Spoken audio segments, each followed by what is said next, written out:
2019년 중국의 한 국영기업 고위 간부가 술자리에서 무심코 던진 농담 한마디로 다음날 아침 전격 경질됐습니다. 반대로 어느 한국 기업 주재원은 단 한 번의 완벽한 건배 매너로 3년을 끌던 협상을 그 자리에서 뒤집었습니다. 두 사람의 운명을 가른 건 실력도 학벌도 인맥도 아니었습니다. 식탁 위에서의 단 몇 초짜리 매너였습니다. 지금부터 30분 여러분은 중국 비즈니스의 진짜 승부처 판주의 모든 것을 배우게 됩니다. 시작하겠습니다. 여러분, 중국 비즈니스판에는 이런 말이 있습니다.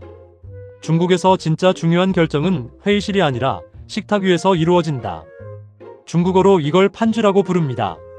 직역하면 그냥 밥자리입니다. 하지만 그 실체를 들여다보면 전혀 다릅니다.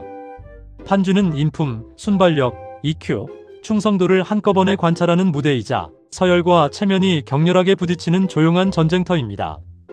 한국이나 서구권은 대개 일 처리를 먼저 하고 뒤풀이로 밥을 먹는 순서를 따릅니다. 실무 협상을 마친 뒤 친목을 다지는 자리로 식사를 활용하는 거죠. 중국은 정반대입니다.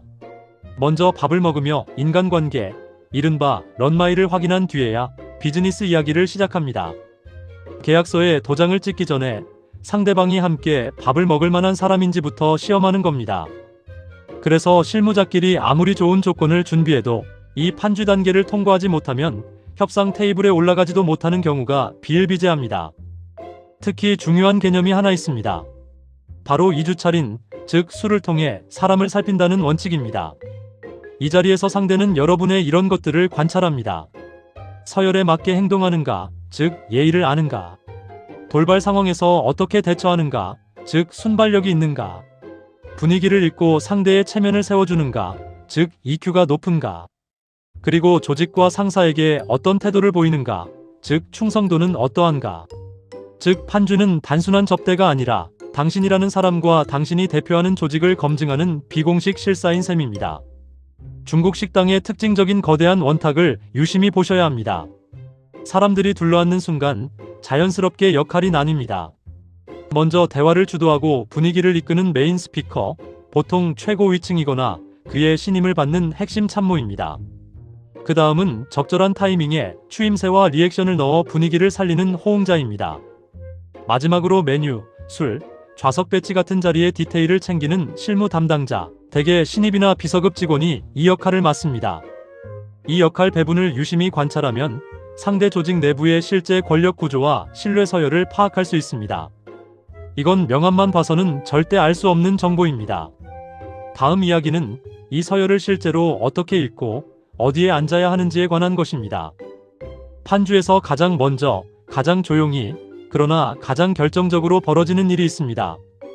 바로 좌석 배치입니다. 앉는 자리를 잘못 고르는 순간 말 한마디 하기도 전에 이미 이 사람은 중국 비즈니스 문화를 모르는 사람으로 낙인 찍힙니다. 원칙은 간단합니다. 입구에서 가장 멀고 문을 정면으로 바라보는 자리가 상좌입니다. 이 자리는 주최 측의 최고 위층, 즉 오늘 이 자리를 마련한 사람 중 가장 직급이 높은 사람의 자리입니다. 왜 문을 바라보는 자리일까요? 전통적으로 이 자리는 방을 드나드는 사람을 한눈에 파악할 수 있는, 즉 통제권을 가진 자리로 여겨져 왔습니다. 오늘날에도 이 관습은 그대로 이어지고 있습니다. 가장 정중히 모셔야 할 손님, 즉 주비는 상좌의 우측에 앉습니다. 여러분이 중요한 바이어거나 협상 상대라면 이 자리에 앉게 될 가능성이 높습니다. 부주비는 상좌의 좌측에 앉습니다. 이후 서열은 상좌를 기준으로 좌우 교대로 멀어지며 낮아지고 입구와 가장 가까운 자리, 특히 문 옆자리는 서열이 가장 낮은 사람 혹은 수행 직원의 자리입니다. 한국 비즈니스맨이 반드시 지켜야 할 3가지 원칙이 있습니다. 첫째, 먼저 앉지 마십시오. 방에 들어가서 곧바로 상석에 앉는 행동은 최악의 실수입니다. 반드시 주최 측이 자리를 권할 때까지 기다리거나 제가 어디에 앉으면 될까요? 라고 정중히 물어보십시오. 둘째, 직급과 자리가 다를 때 당황하지 마십시오. 간혹 실제 직급보다 높은 자리로 안내받는 경우가 있는데 이는 상대가 여러분을 예우하고 있다는 신호입니다. 가볍게 사양하는 제스처를 한번 취한 뒤 착석하는 것이 매너입니다. 셋째, 자리를 통해 상대 조직을 역으로 읽으십시오. 누가 상좌에 앉는지, 누가 술병을 챙기는지, 누가 주문을 지휘하는지를 관찰하면 상대 조직의 실제 의사결정권자가 누구인지 파악하는 데 큰 도움이 됩니다. 명함에 적힌 직함과 실제 파워가 다른 경우가 생각보다 많습니다. 기억하십시오. 판주에서는 자리에 앉는 순간 이미 오늘 하루의 첫 번째 시험이 끝나 있습니다. 판주에 꽂히자 동시에 가장 위험한 구간이 찾아왔습니다. 바로 술자리입니다. 이제부터 반드시 알아야 할 3가지 핵심 기술, 경주, 권주, 당주를 하나씩 풀어드리겠습니다. 먼저 경주, 술을 올리는 예법입니다. 윗사람이나 중요한 파트너에게 잔을 올릴 때는 다음 원칙을 지켜야 합니다. 반드시 두 손으로 잔을 잡습니다. 한 손으로 잔을 드는 것은 성의 없어 보이는 행동입니다. 내 잔의 테두리를 상대방 잔보다 살짝 낮게 위치시켜 부딪힙니다. 이는 저는 당신보다 아랫사람입니다. 라는 겸양의 표현입니다. 직급 차이가 클수록 더 확실하게 낮춰야 합니다. 단, 몸을 지나치게 숙이거나 굽신거리지 않습니다. 여기서 많은 한국인들이 오해하는 부분이 있는데, 겸양을 표현한다고 허리를 깊이 숙이거나 과도하게 저자세를 취하면 오히려 역효과가 납니다. 이 지점이 정말 중요합니다. 중국의 고위층은 지나치게 굴종적이거나 과도하게 아첨하는 태도를 보이는 사람을 오히려 큰일을 맡기기 어려운 사람으로 평가절하합니다. 중국에서는 이를 불비불앙이라고 합니다. 직역하면 낮지도 높지도 않다는 뜻으로 정중하되 당당함을 잃지 않는 태도를 말합니다. 즉 잔의 높이는 낮추되 시선과 자세, 표정은 당당하게 유지하십시오. 이것이 중국 술자리 매너의 핵심 균형점입니다. 이제 반대 상황입니다. 상대가 계속 술을 권합니다. 그런데 여러분은 주량이 약하거나 컨디션이 안 좋거나 애초에 술을 못 마시는 체질입니다. 어떻게 해야 할까요? 무작정 손사래를 치며 거절하는 것은 최악의 대응입니다. 상대의 호의를 정면으로 거절하는 셈이 되어 분위기가 순식간에 냉랭해질 수 있습니다. 정답은 2차 대주, 즉 차로 술을 대신한다는 방법입니다. 구체적인 대응 순서는 이렇습니다. 먼저 첫 잔 정도는 성의를 보여 함께 마십니다.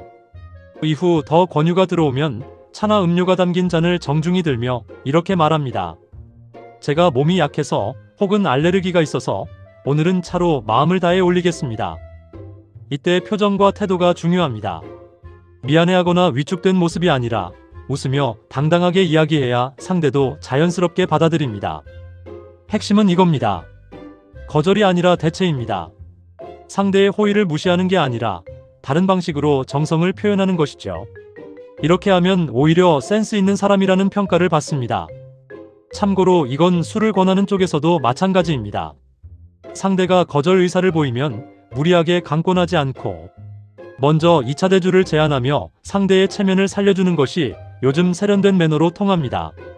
세 번째는 조금 더 상급 기술, 바로 당주입니다. 우리 측 상사나 동료가 술에 취해 곤란해질 때 대신 마셔주는 기술입니다. 이건 단순히 내가 대신 마시겠다고 나서는 게 전부가 아닙니다. 여기에는 3가지 판단이 필요합니다. 첫째, 자신의 주량을 정확히 파악하고 있어야 합니다. 무리하게 나섰다가 본인이 먼저 취해버리면 오히려 상황을 악화시킵니다. 둘째, 상사의 진짜 의중을 읽어야 합니다. 상사가 정말 술을 그만 마시고 싶어 하는지 아니면 오히려 더 마시며 분위기를 이어가고 싶어 하는지를 눈치채야 합니다. 이걸 잘못 읽으면 오히려 상사의 체면을 깎는 결과가 됩니다. 셋째, 정중한 명분을 갖춰야 합니다. 예를 들어 저희 팀장님은 내일 아침 중요한 회의가 있으셔서 오늘 남은 잔은 제가 대신 정성을 담아 올리겠습니다. 처럼 상대가 듣기에도 자연스럽고 예의 있는 이유를 제시해야 합니다. 당주는 사실상 흑기사를 자처하는 행위인데 이걸 잘 해내는 사람은 조직 내에서 신뢰를 크게 얻습니다.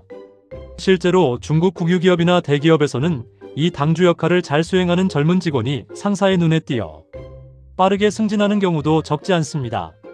지금까지는 판주에서 잘하는 법을 알려드렸습니다. 이제부터는 절대 하면 안 되는 것, 즉 리스크에 대해 이야기하겠습니다.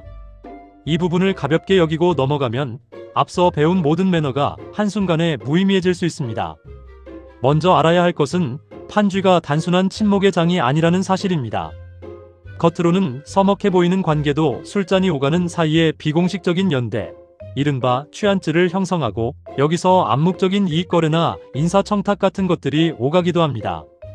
판주는 공식 조직도 위에는 드러나지 않는 비공식적인 신뢰와 이익의 네트워크가 만들어지는 공간이라는 것이죠. 중국 비즈니스와 정치사에는 사적인 술자리에서 무심코 뱉은 말, 한마디로 순식간에 매장된 사례가 반복적으로 등장합니다.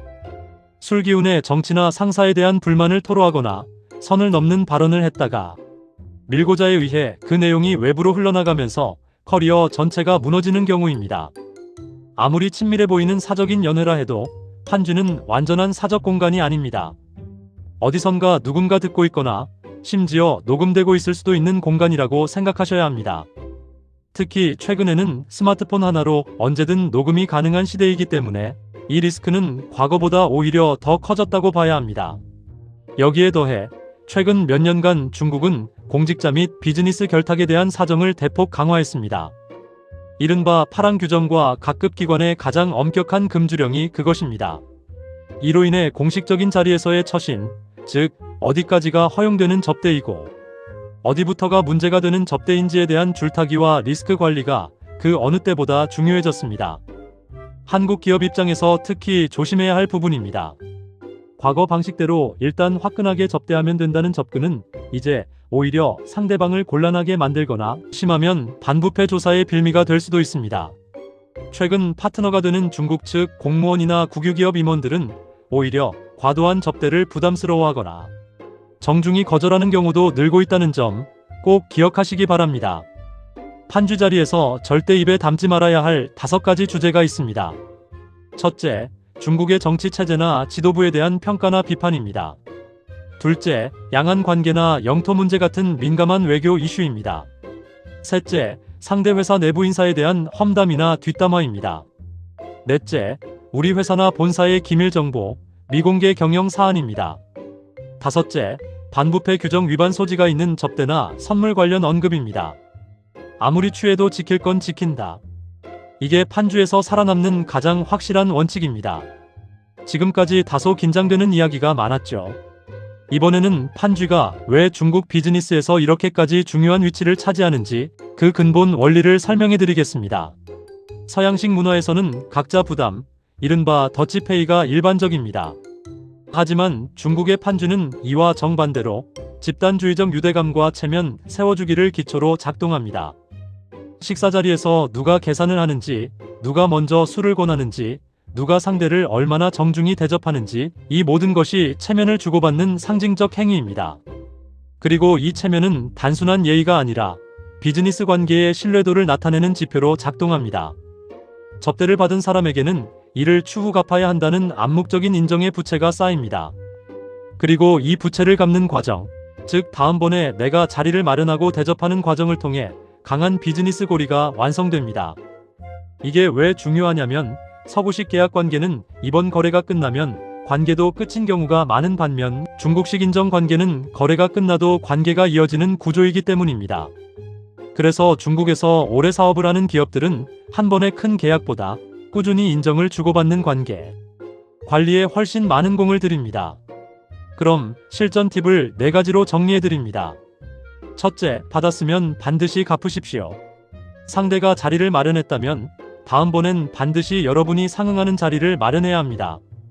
이걸 미루거나 잊으면 인정을 모르는 사람으로 인식되어 신뢰가 급격히 떨어집니다. 둘째, 감사 표현은 그 자리에서 그리고 다음날 다시 한번 하십시오. 식사 자리가 끝난 직후 위챗 메시지로 짧게 감사 인사를 전하는 것이 요즘의 기본 매너입니다. 셋째, 작은 선물이나 답례를 활용하십시오. 고가의 선물보다 한국 특산품처럼 성의가 느껴지는 소소한 선물이 오히려 인정을 쌓는 데 효과적인 경우가 많습니다. 넷째, 급하게 결과를 요구하지 마십시오. 인정관계는 단기간에 완성되지 않습니다. 여러 차례의 판주를 거치며 서서히 신뢰가 쌓인다는 점을 인지하고 장기적인 호흡으로 접근해야 합니다. 마지막으로 실전에 바로 써먹을 수 있는 팁을 몇 가지 더 드리겠습니다. 먼저 지역별 특징입니다. 정치와 행정의 중심지 베이징은 서열과 격식을 가장 중시합니다. 좌석 배치, 건배 순서 하나하나에 매우 민감합니다. 상하이는 실무적이고 효율 중심적입니다. 지나친 음주 강권보다는 세련되고 간결한 접대를 선호하는 경향이 강해지고 있습니다.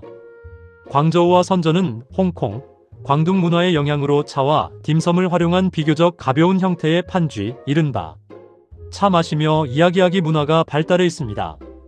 청두나 충칭 같은 내륙 지역은 화끈하고 열정적인 접대 문화가 강하며 술자리의 비중이 상대적으로 높은 편입니다. 지역에 따라 접대 강도와 스타일이 꽤 다르다는 점 미리 파악해 두시면 큰 도움이 됩니다. 이번엔 실전 상황에 바로 대입할 수 있는 질문 3가지를 준비했습니다.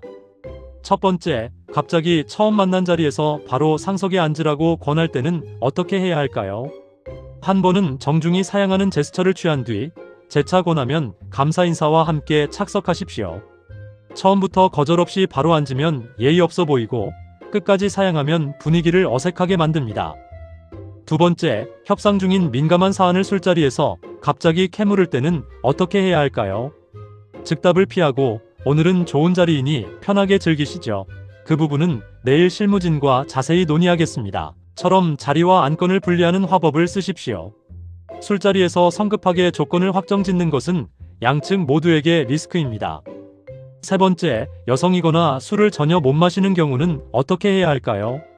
성별이나 체질을 이유로 위축될 필요가 없습니다. 앞서 배운 2차 대주를 활용해 처음부터 명확하고 당당하게 상황을 설명하면 대부분의 상대는 이를 존중합니다. 오히려 어설프게 술을 마시는 척하다가 무너지는 것이 더 큰 감점 요인입니다. 자, 30분간 정말 많은 내용을 다뤘습니다. 오늘 배운 내용을 5가지 핵심 전략으로 정리해드리겠습니다. 첫째, 서열을 먼저 읽어라. 문을 정면으로 바라보는 상좌와 그 우측 주빈석을 파악하기 전까지는 절대 먼저 앉지 마십시오. 둘째, 불비불항을 기억하라. 자는 낮추되 태도는 당당하게. 이것이 중국식 존중의 핵심 균형점입니다. 셋째, 거절이 아니라 대체하라. 술을 못 마신다면 2차 대주로 정중하게, 그러나 당당하게 대응하십시오. 넷째, 취중에도 입은 무겁게. 정치, 기밀, 험담, 이 3가지는 아무리 분위기가 좋아도 절대 언급하지 마십시오. 다섯째, 인정은 반드시 갚아라. 받은 호의는 다음 자리에서 반드시 되갚아야 관계가 지속됩니다. 중국에서의 판주는 단순히 음식을 나누는 자리가 아닙니다. 서로의 체면과 인정을 교환하며 계약서보다 더 단단한 신뢰관계를 만드는 가장 확실한 비즈니스 무대입니다. 오늘 영상이 여러분의 중국 비즈니스에 실질적인 도움이 되셨기를 바랍니다. 실제로 판주 자리에서 겪으셨던 경험이나 궁금한 점이 있다면 댓글로 남겨주세요. 구독과 좋아요, 알림 설정 부탁드리며 오늘 영상은 여기서 마치겠습니다. 감사합니다.